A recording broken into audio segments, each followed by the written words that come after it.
دینی باتیں سننے کے لیے مولانا امجد رحمانی آفیشیل چینل کو سبسکرائب کرو۔ بسم اللہ الرحمن الرحیم۔ نامعلوم امراض سے نجات۔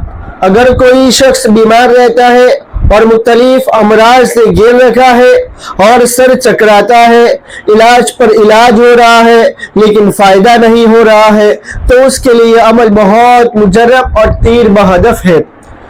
ایک بوتل پانی پر باوضو 1500 بار سلام قولا من رب الرحیم پڑھ کر دم کر کے رکھ لے۔ اول و آخر 11 بار درود شریف ضرور پڑھ لے۔ اس کے بعد اس پانی کو 41 دن تک بلا ناگا صبح کو نہار منہ رات کو سوتے وقت ایک گھونٹ پانی پی لیا کرے، اور اسی پانی کے چند قطرے سیدھے ہاتھ کی ہتھیلی پر لگا کر دونوں ہاتھوں اور چہرے پر مل لے۔ انشاءاللہ تعالی تمام بیماریوں سے نجات ملے گی اور جلد صحت حاصل ہوگی۔